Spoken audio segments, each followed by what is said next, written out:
Hello and welcome to the next part of the Xcam tutorial video, and in this part I will show you how you can interact with map objects, so I mean already imported objects. And then I will show you the filter function in connection with an object selection, including the random grouping function. So here we go. Okay, first I will show you how you can interact with the map objects. And with map objects I mean all the already imported objects. So for example all the objects here on Altis. And first we have to load the project.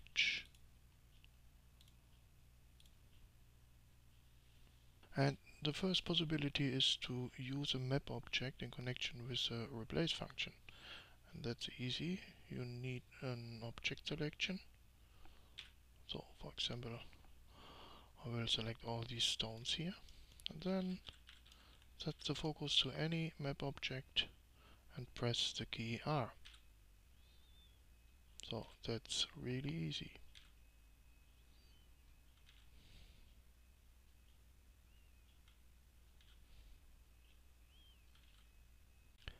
The second possibility is to create immediately a copy from each map object. And that's a kind of what you see is what you get function. And that's also very simple, so set the focus to any map object you want to copy and then double left click on this object. And now you have created a copy. And at this point the new object is attached to the mouse pointer, and now you have only two options available. So press the left mouse button to save the object at the new position. So for example here, and this object is now part of your project. Or press the space bar to delete the object copy again. And now it's very simple to create a copy from every object you can see. And you don't have to search the whole library to find any object.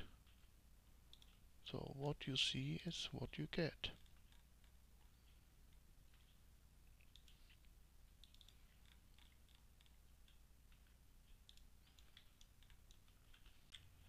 The next possibility to interact with map objects is to pre-select map objects and then create a data pool from all these pre-selected map objects. And then with this data pool you have again three different functions available. And the first function is to create a favorite list from all the pre-selected map objects. But if you press the key T to start the brush selection, then you can only detect or pre-select objects within your project, but you cannot detect or pre-select any map object, so that's normally not possible. So I press the spacebar now, and if you press and hold down the left shift key and then press the T key, then this function works exactly in the other way. So that means now you can detect any map object, but not any object within your project anymore. And now it's easy. Press the left mouse button to pre-select any map object. For example, these objects here. And now press the return key. And now the Xcam has created a temporary favorite list, and this favorite list is based on all the different object types within the pre-selection. And you can also see a white bounding box around the pre-selected objects. That's only to show you that pre-selection is active at the moment. So press the spacebar to cancel the pre-selection, and then if you want to save this temporary favorite list as a new favorite, then simply hit this button, enter a name, press OK, and then you have created a new favorite list. And if you right click the temporary favorite list, then this favorite list is not available anymore. This function works also with a frame selection, so that means normally you press return to select objects within your project. But if you want to pre-select map objects, then you have to press and hold down the left shift key again and then press return. And then you are able to pre-select any map object within this frame. And it takes some seconds, and then the XCAM has created a new temporary favorite list with all the different object types from the frame selection. And then press spacebar, hit this button, enter name, press OK, and then you have created a new favorite list based on all these different object types here. The next available function is to start a multi-brush session based on all the pre-selected map objects. And that's a really cool feature because, that's also a kind of what you see is what you get. So, for example, if you have found a nice object mix, maybe in these objects here, and you want to work with exactly this object mix, then you can use this function. And the steps are the same as before. Press and hold down the left shift key, press T. Now you can pre-select all the map objects you want to use. Then press return to confirm the pre-selection. Now the XCAM creates a temporary favorite list. And now you don't press spacebar, but you press the key O to start a multi-brush session. And this point is very interesting because now the XCAM has created a dynamic object pool with all the different settings for the probability for each object. And that means if you now start to copy some objects, then you get exactly the same object mix as you have pre-selected before.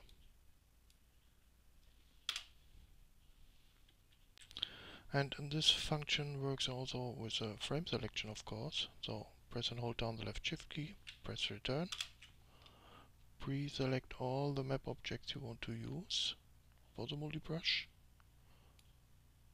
Now first the XCAM creates a temporary favorite list. Now press O and start to create the objects in the same mix as you have pre-selected the objects.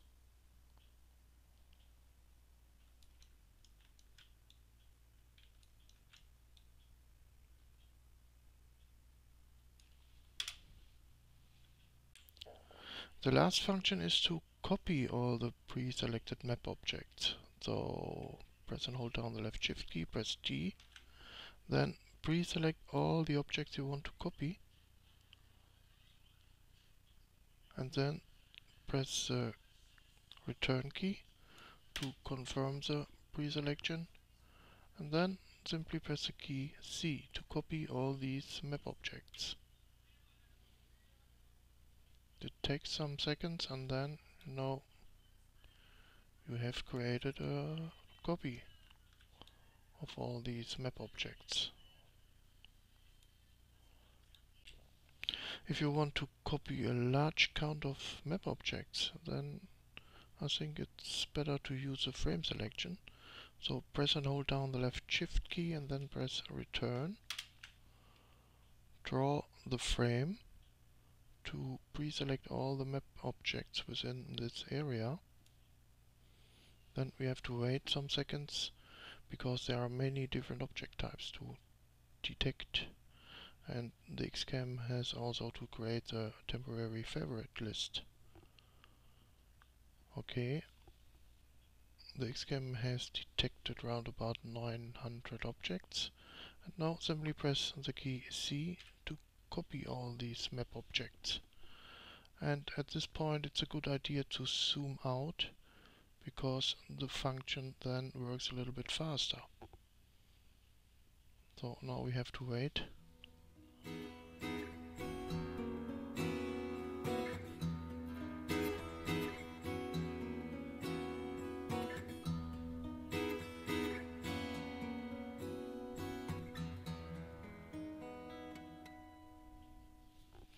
Ready. And now we have a copy of all these objects.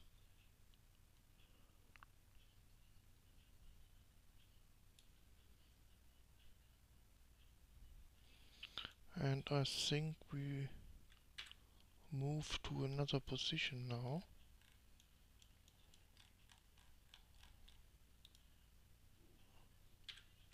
To insert all these new objects here. Maybe at this position by pressing the insert key. Okay, press space. Now, for example, we can delete all the objects we don't want to have by using the delete brush.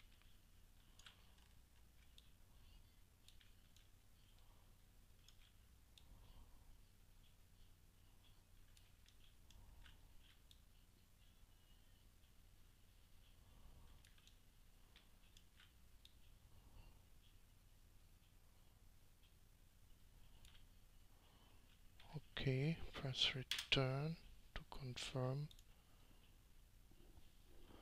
And now, for example, you can save the whole object construction as a new prefab. So set the focus to any object, press G because all these objects are saved into one object group. Open the prefab window, press this button, enter name, test prefab.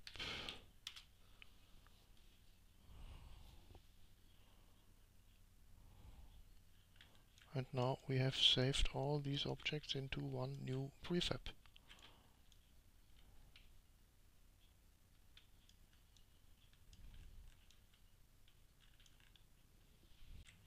And please note at this point, if the type of any map object is not part of the XCAM object library, then you are not able to pre-select or detect this object type. So that's important to know. I think I have forgotten to show you some more available functions within the prefab window. So here we go. Open the prefab window, and it's of course possible to delete any saved prefab. So simply select the respective list entry and then press this button. And then if you press the OK button, then the prefab is deleted, including the prefab file, of course. Now the prefab is not available anymore. Another nice function is to abort the loading process of any prefab, and that means if you want to load a really large prefab, for example this one, around about 2500 objects, and you double left click to load this prefab, and then maybe you have selected the wrong prefab and you want to abort this loading process, then simply press the spacebar. And then the process is aborted and all the objects are deleted. And this function is also working with projects, and that means if you load, for example, the wrong project and this project contains around about 10,000 objects, then normally you have to wait until all the objects are loaded. But with this function you can abort the loading process anytime. So press the spacebar and you can try another project. And now we have a closer look to this button here, and if you press this button then you get a list with all saved object groups within your project. And if you select any object group, then the camera is automatically moved to the position of the reference object. So, and the object group is selected, of course.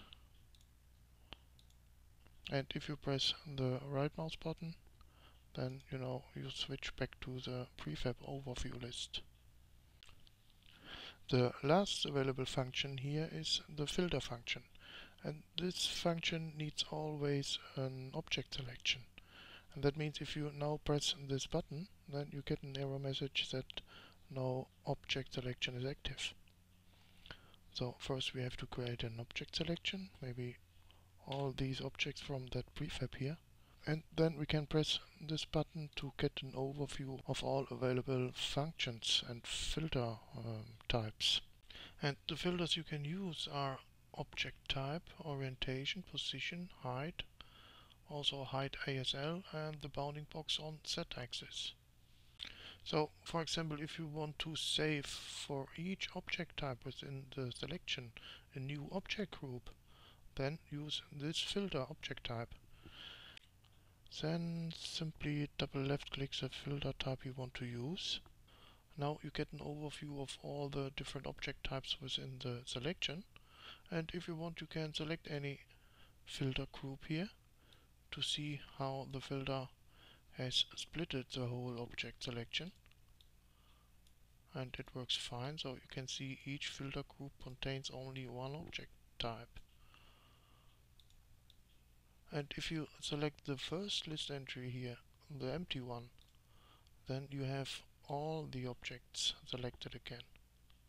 And press E to set all the objects back. And then if you want to create new object groups from all these filter groups, simply press the key G. And now the Xcam exactly knows which filter type is in use, and then you can create all the new object groups. So press OK, press space, and that means now every object type is part of one object group. So for example, these objects, or maybe this group contains these object type, and so on. So that's a nice function to split the objects into different object groups based on the filter you have used. Here another example about the filter function, and all these objects here are saved into one object group.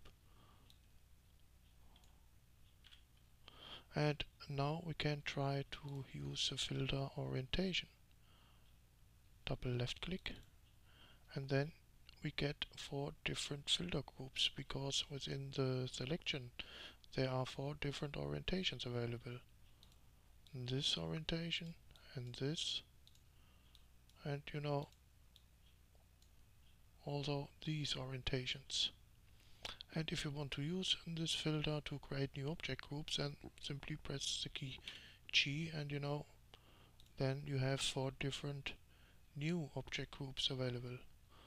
So, but now I will select the empty list entry, press E to set the objects back, press the right mouse button to switch back to the filter overview, and now we can try the height filter.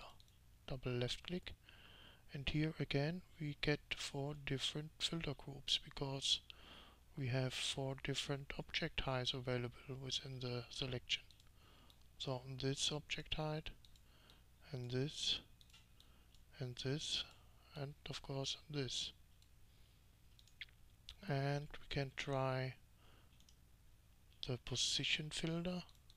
Double left click, and here we can see there are many more filter groups available, and at the end of each filter group you can find the object count within each filter group. So, and if we select some filter groups, then that's also possible.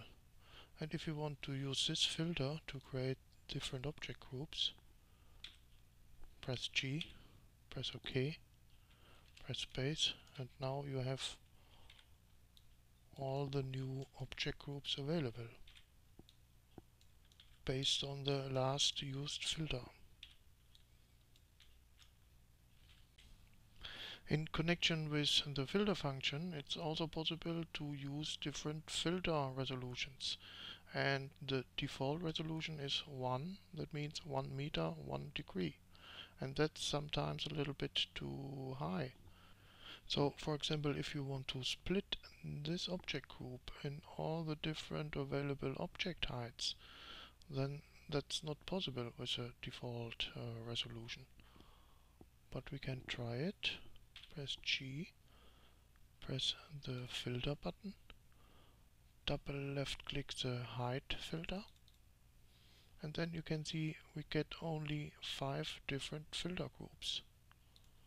So this group, that's okay, but with this filter group we get 3 different object heights. So, and here we get 4 different object heights. So I will select the empty list entry and press E. Then I press the right mouse button to go back. And now we change the filter resolution. Select the hide filter. Only select, not double left click. And then move the mouse wheel.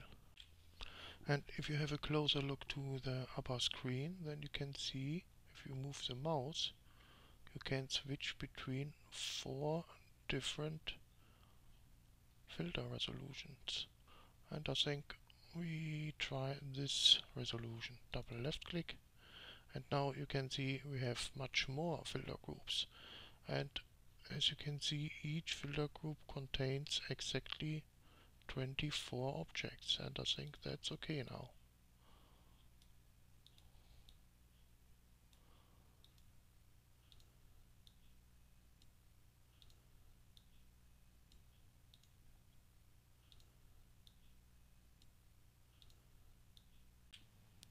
Another very useful function is a random grouping function, and that means you need again an object selection. So for example all these containers here, then press the filter button again, and here you can find the list entry random grouping. And to set the count of the randomized object groups, move the mouse wheel and have a look at the upper screen. So I think we will set the count to 5 different object groups and then double left click this list entry. And now we have 5 different randomized object groups available, and also with a different count of objects. So the first group contains 10 different objects, and the second group 19 different objects, and so on.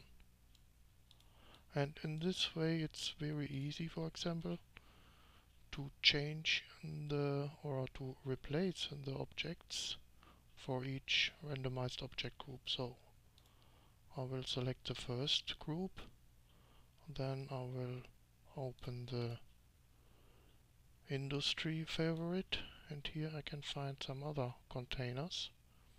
And now it's easy. Enable the replace function, and now select any other object type. Select another object group, select another object type, next group, and so on.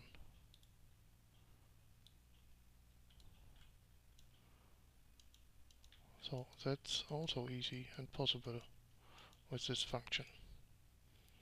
And you know, it's always possible G and then Shift and E to set all the objects back to the original version.